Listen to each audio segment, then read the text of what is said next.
Hello everyone and welcome back to my channel. My name's Ezgi and I'm a 29-year-old GP trainee working in a North London hospital.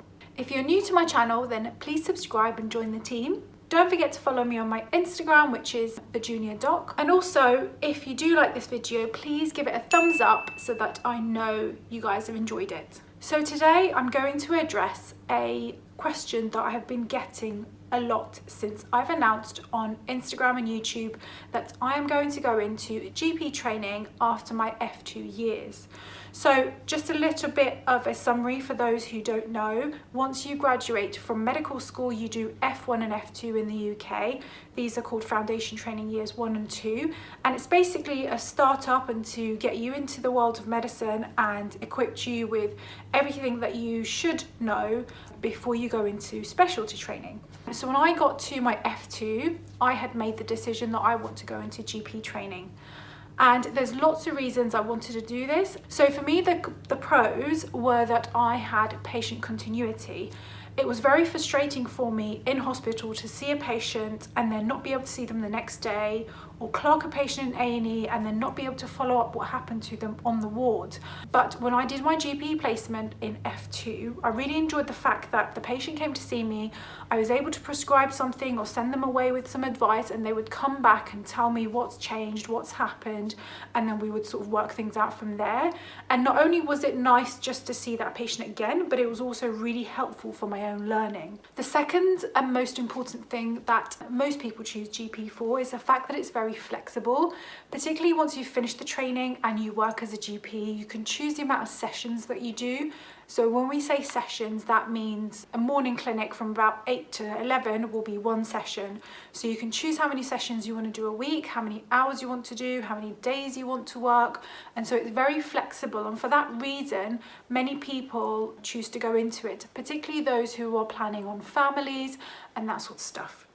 Anyways, so that's just a quick summary of why I wanted to go into GP. There's lots of other reasons why, but I won't go into it because this video is all about how I got into GP training, the exams that I sat, the resources that I used, and what happened in the end. So once I made the decision that I wanted to go into this training program, I had to sign up to the application, and this is done through Oriel.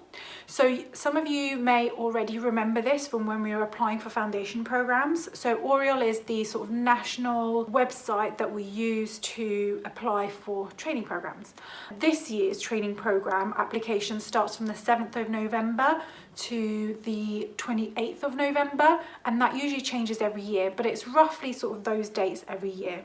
So what happens is you'll go onto the website, you will put in all of your details, and it will ask you things like where you went to medical school, like when you graduated, if you're GMC registered, all of that sort of stuff, to make sure that you actually fit the criteria to apply. And then you get given the options of ranking your choices. So this year, well, when I applied, they done it through like each hospital. So when I was applying, it was things like Barnet, Enfield, Hackney, that sort of stuff. So you are able to apply for a specific area. So I ranked all the ones I wanted to, and I didn't rank too many because I said to myself, if I don't get into these ones that I actually want, and I'm not going to be moving away, so if I don't get them, then I'll just apply again next year. So I didn't rank the 300 jobs or whatever that was on there. And then I sent my application off. So once you've submitted your application, then you enter the phase of the exams, and there are two things that you need to be able to do. First, you need to sit the MSRA exam, which stands for Multi-Specialty Recruitment Assessment, I think. And apart from GP trainings, there are lots of other specialities that also sit this exam. And then I went ahead and I booked myself onto the exam. So the exam is free of charge, and so I didn't need to pay anything for it. I think the window for the exam was between like the 3rd and the 7th of January. And I booked mine in the earliest I can get it in because I just wanted to go, sit it and get out of the way and finish with my exams. And the second is you need to go to an interview, which is basically about 5 stations, I think, set up in an OSCE way, where you have a examiner and a actor, and then they observe your communication skills with them. And I think one of the stations is prioritization, so it's more like a paper-based task. But before I get into that, I wanted to tell you a bit about how I prepared for it. So I get lots of questions about what resources I used. So the 2 and only resources I used were something called the MCQ bank and the Passmedicine MSRA section of their website. But before I made this decision to use these resources, I read a really helpful PDF by somebody called Dr. Sarah Cooper's GP recruitment guide. And if you put that into Google, or I can link it down below as well, you will get a website where you need to sign up with your name and email, etc., and then you get sent a PDF.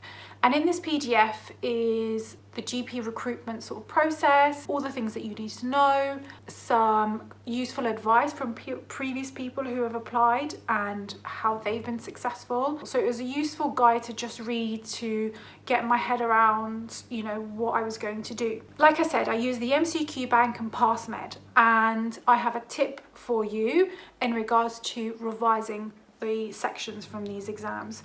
So what I did was, when I first started, I did something really silly, which was I went onto the question bank and just did 1 question at a time. So it was all very random. So I'd get like 1 question on cardiology, 1 on resp, 1 on derm, and that sort of stuff. But then I spoke to one of the GP trainees that had already got into the program, and the way they did it was they chose a subject from each question bank and did that 1 at a time. So I would go to MCQ bank, I would do cardiology on there, so all of the questions, and then I would go on to Past Medicine and do all of the cardiology questions on there, and then sort of write notes as I'm going along. Nothing too extensive, just the bits and pieces that I want to remember at the end of that session. And so that just really helped me consolidate all of the knowledge. So I did that with all of the topics, and I left the SJT component to the end. I think I'd booked my exam for 5th of January last year. I left the SJT to the last 2 weeks. So on each question bank, they have the SJT component on there. And the way I went about it was just going through each question and reading the reasoning. And some of the questions were a bit off and I didn't really agree with them, but generally I was getting like the correct answers. And I think now that I have done F1, F2, it was much easier for me to work out what to do in these ethical scenarios that they were presenting me with. I could actually imagine myself in that situation and think practically what would I do.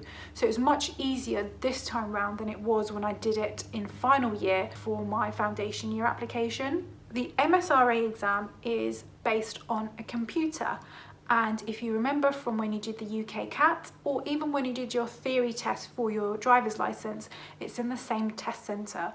So when I walked in, I was looking at everyone doing their theory tests and I was like, oh my God, I'd love to be doing what you're doing right now, because I just really don't want to be sitting this exam.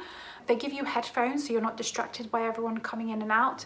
They give you a whiteboard and a pen so you can jot a few things down, and you are allowed to choose where you want to sit. So I chose somewhere that was in the corner, that wasn't in the middle of the room where people were going to keep walking past me. So I sat there, I did the exam, sort of when I was putting on the headphones, I sort of shut everything off, focused on what was in front of me. I didn't really struggle with time. I thought the timing was quite fair. I got through some of the questions very quickly because they were very simple questions and one-worded answers that didn't really need much input from me. Only some of the questions that took time were the SJT questions and some of the multiple choice questions that I just had to be careful with. I finished the exam, I left everything, then I just forgot about it and then went home. I think it was about I'm gonna say the wrong thing now. I think it was about a month later or about 3 weeks later that we got the results. So you have to wait for everybody to finish their exams. So I was the one who sat the exam like first. And just bear in mind also that the exam is different for everybody. So once you sit the exam on the 3rd, you can't then come out and tell your friend the questions, because when they sit it on the 4th or the 5th, it's going to be completely different. So anyway, so I came out of the exam 3 weeks later, got an email saying that everyone had sat the exams, they'd put everyone on the scale, and anybody who scored more than 550 points was fast-tracked past the interviews, which meant that you got a place straight away and didn't need to go to the interview phase.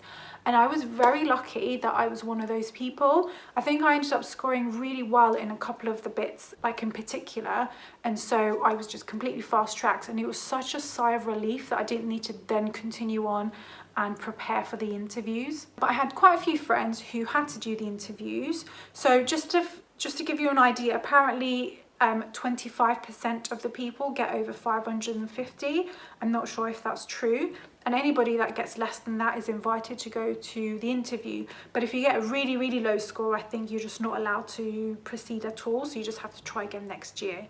So a few of my friends went to the interview phase. The way they prepared was to pair up with people that were already sitting the interviews as well. And I'll link some resources down below, but they use some websites. I think the GP recruitment website also has some scenarios. I think the MCQ bank also had some scenarios. So they basically sat together either on FaceTime, Skype or face-to-face and went through these scenarios and basically acted out what they would do in the exam. And all of them went to the interview, smashed it and got the place that they wanted. So just because you don't get fast track doesn't mean you're very unlikely to go somewhere really far or go somewhere that you don't want. Once everybody has completed the interview phase, then you'll have the confirmation of where you got as your placement. Because I was able to fast track the interviews, I was very confident that I was going to get my first choice placement, and so I was very happy with that. All of the rankings were locked and everyone made their last choices, and then the application shut down. I think about a couple of weeks after that, everyone got their offer. So you would get an email to say, well done, you've been allocated so-and-so, and you either accept or decline. And obviously because I got my first choice, I accepted, and that's what I wanted. However, some people wanted to decline and be put on a waiting list to see if there were anything that they'd ranked higher would become available. Because what happens is people sit these exams, they get to the end, they get an offer, and actually they want to go and do something else like medicine or surgery, and so they withdraw their application altogether. And if that happens and that spot then becomes free, you can bump your application up. So that's what some people did. When you get to the end of this process, you can also defer your entry. So many of my friends that I know ended up deferring their entries. Some of them were because they were traveling, some of them were because they had a wedding to plan, and others just wanted some time off before they committed themselves to a busy rota. So you can defer your entry for the next year. So this brings us to about the end of February at this point, bearing in mind that we ended up applying in November, and the start date for this is August 2020, or August, whenever it is that you apply. Now, there are some people who do this out of sync. So there's a couple of people on our program who have started in February. So there are some opportunities to apply later on in the year and join the program in the February cohort. So I think that means that they end up applying around July, August from the year before, end up sitting the MSRA around October, if I'm not wrong, and then start their program in February. Because our GP programs are 6 monthly, so once I finish OBS and Gynae, for example, now in February, I'll be going into medicine. So there might be a few new starters that are joining us in February. So it's a bit of out of sync. However, most people do the August start, but it's not the end of the world if you've missed it or you've changed your mind and you want to join in later. So that's all the information I have, guys. I will link everything that I know down below. I hope I've answered most of your questions. There's one other thing that I'd like to add at the end of this video before I finish.